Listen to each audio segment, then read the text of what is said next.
Hey guys, it's Lucas with Peacemaker Cabinets and Woodworks. Before we get into the video, I want to give a big shout out to Woodcraft of Chattanooga for partnering with me with this video. What they're doing is they're giving you guys an in-store discount code to use on all wood products for the entire month of March. So March 2026, 15% off all wood products at the Woodcraft of Chattanooga and Woodcraft of Nashville. You have to go in store to use this discount code, and the discount code is PM15, and it'll be right here on the screen. So, even if you're not in the market for some wood products, head over to your local Woodcraft and check it out. They've got tons of tools and just anything and everything you need for your current or future projects, because every dollar spent in there is a good dollar spent. So, kick back, relax, and I hope you guys enjoy the video.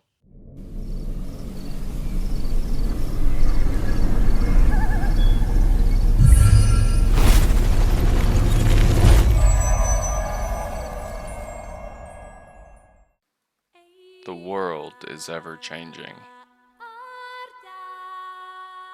Darkness presses at the edges, and peace must be guarded by those who stand watch.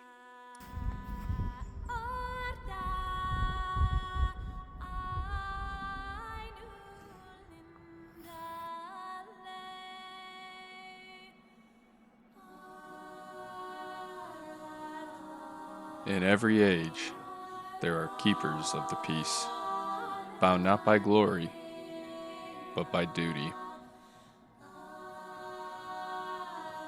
This coin is the mark of that burden.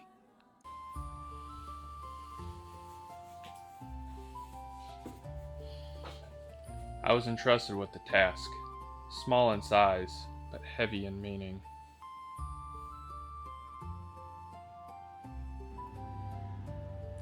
To craft a resting place worthy for the keeper of the peace, a place not born of vanity, but of honor. I wish it had never come to me, but since it has, I will see it done. No common wood would do, no hurried build, for peace is not forged in haste.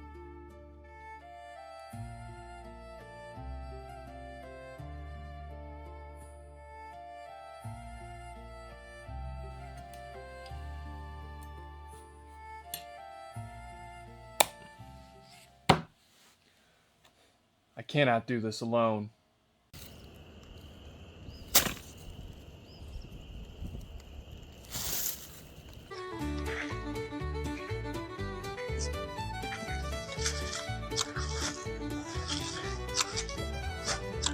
A woodworker is never truly alone, Lucas, nor is he lost. Gandalf, I was hoping you'd find me. Hope is a dangerous thing, but today it serves you well.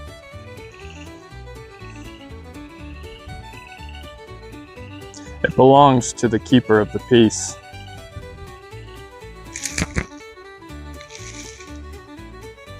Ah, yes, I have seen such coins before.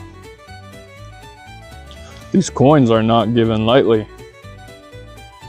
They are earned in silence, and they are carried through long nights. Then the display must endure. The wood you seek does not grow near your home. Where then? To the halls of the craftsman, a place of wonder, temptation, and a coffer's worst nightmare. Woodcraft. Enter that place with resolve, for many have gone in seeking lumber and returned with tools they did not plan to buy.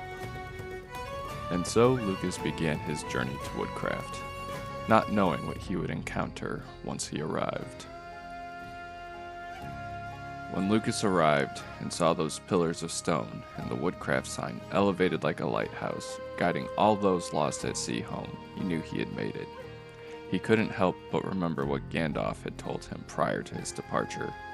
Enter that place with resolve, for many have gone seeking lumber and returned with tools they did not plan to buy. The temptation was strongest when he saw those green letters that made up the word Festool. Lucas knew he had to bring his temptation to heel before he made a mistake there was no coming back from.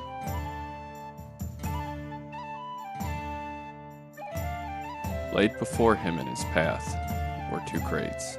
He had an idea what they were, but opened them anyways. Inside was the woodworker's crown jewel, the Festool domino joiner. Although it has a hefty price tag, Lucas knew its worth. The craftsman of Woodcraft had taught Lucas about this fine tool and why it was so highly coveted. With a heavy heart, he set out to get what he came for: lumber. Not just any lumber, though. This was a special kind. The kind you can only get from Woodcraft. Exotic hardwoods found on the plains of Africa. Padauk and Wenge.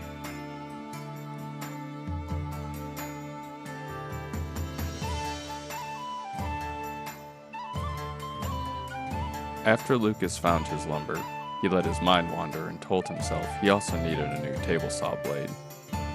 He found a blade worthy of his saw, paid the man at the counter, and began his journey home.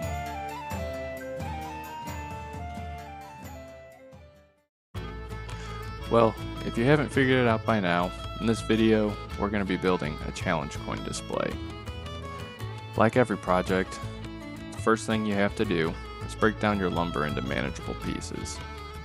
As you can see, I've got a makeshift stop block set up on my miter saw bench to ensure that every piece of this Padauk gets cut down to the exact same size. And after the Padauk, it was time to get the Wenge cut down. The guy at Woodcraft told me that if you haven't worked with Wenge, one of the biggest things that you need to keep in mind is Wenge has a type of oil in the wood that if you get a splinter, it can cause an infection in your skin. I did not know that prior to speaking to him. Thankfully, I didn't get any splinters while working with this, so I did not get an infection. But I took him at his word because I wasn't willing to find out. One thing I've started doing with some of my projects is I stop and take the time to make a template. While it may take a little bit longer on the front end of the project, it saves you a lot of time on the back end, and it ensures that if you're making multiple pieces of something, that they all come out to be the same exact size and shape.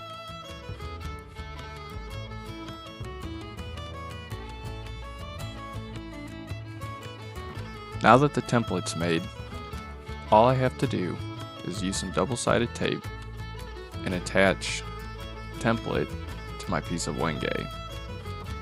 No measurements, no tracing lines. Once I have it attached to the piece of Wenge there, I can then take my router and route out the exact shape I need.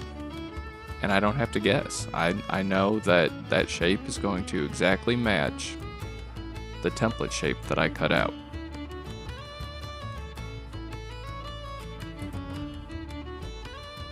This Wenge is probably the hardest wood that I have ever worked with.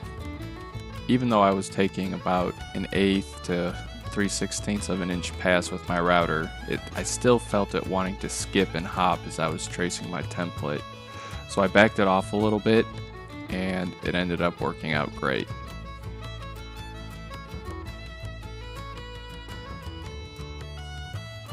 Now that I had my initial shape routed into my piece of Wenge, I was able to take it, put it on my table saw sled, and cut nice, straight, crisp lines where the template was marked out. You can also do this on a bandsaw, but I just found it easiest that since I had 2 straight edges, to just cut those edges on the table saw, and then my angled side, I just used a jigsaw and cut it the rest of the way.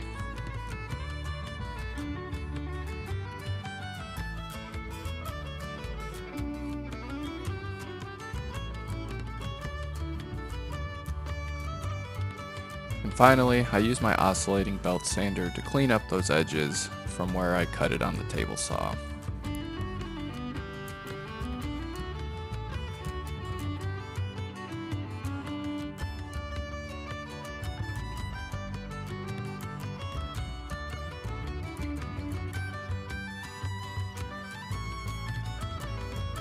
I made the mistake of rounding over all the edges on my Paduk prior to sanding them, so later I had to go back and re-round over the edges that were sanded straight again. If you've ever worked with Paduk, to me, the sawdust kind of smells like chocolate. I don't know, let me know what you think. Then I moved over to the table saw to get the grooves cut out for where the challenge coins would sit. The specifications for this challenge coin display was that it had to be capable of holding at least 100 challenge coins. Each of those pieces of Paduk had 4 rows of slots to hold challenge coins, and I believe it was able to hold in the ballpark of about 120 normal sized challenge coins. Now, the guy that I built this for has some challenge coins that are about the size of your palm. They were still able to fit on the display, but yeah, they take up a little more room than your standard size.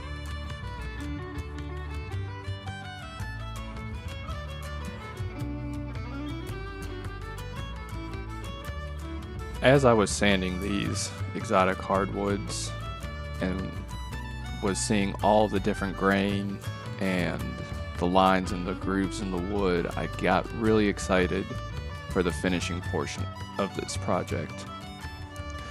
The Paduk, prior to finish, it's got kind of like a burnt orange look, and it's just a very, very pretty wood, in that the Wenge just has that natural like chocolate look to it.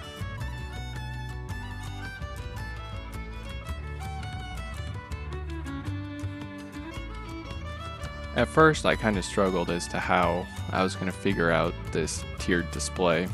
Then I realized if I just used the cutoffs from the Paduk to make my tiered display, then it would be consistent on both sides. Because since it's the same thickness, I was able to use 1 cutoff on each side for the second tier and 2 cutoffs on the top tier to give it that matching elevation height.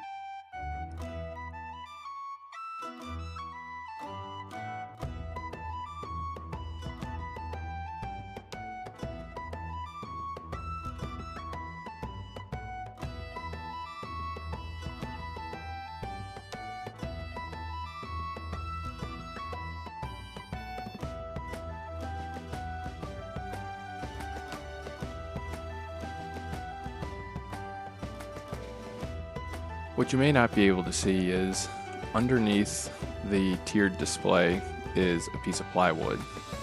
I had marked out on there where the Wenge end pieces needed to fall, so it was real easy to just line them up on my pencil marks and then use my clamps to clamp it all together.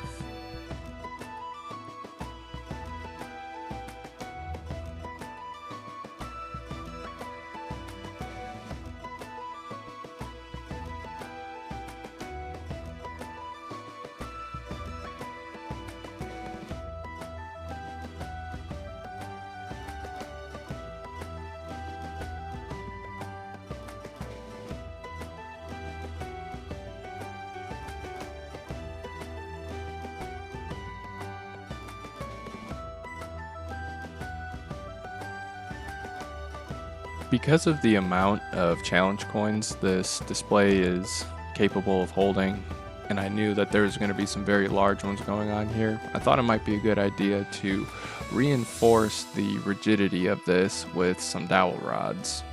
I had some red oak dowel rods just laying around, so I figured I would put them to work. I decided to give each step 2 dowel rods on each side, and I also thought that the contrast between the red oak and the wenge would make it pop and kind of give it a unique look.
When I thought about what finish I was going to use for this project, I didn't have to think too long. I knew that the Rubio Monocoat Oil Plus 2C Pure color was going to be absolutely perfect. I did not want to hide or mask any of the natural color or grain that may have been hiding in this wood. And I was pleased with the final result. That orange kind of Paduke turned into like a nice, almost deep crimson. And that wenge just got the deep, bold brown with with those almost like zebra lines in the grain. I was thrilled with how it turned out.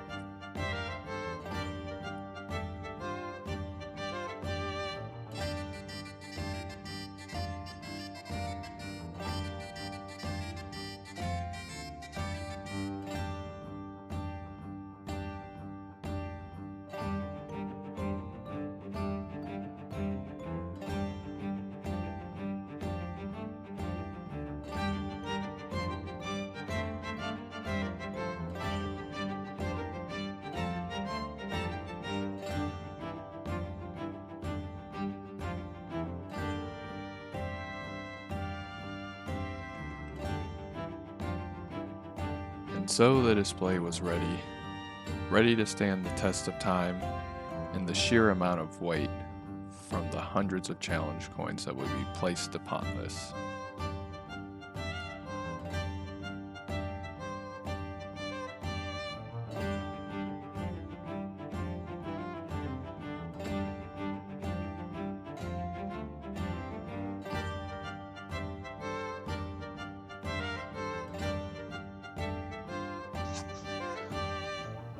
The keeper returns to the road. The coin remains. And I return to the shop.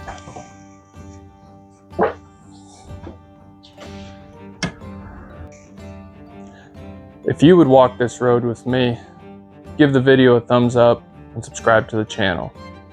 And remember, you shall not skip the sanding!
Thus, peace is kept, not by force alone, but by those willing to bear its weight.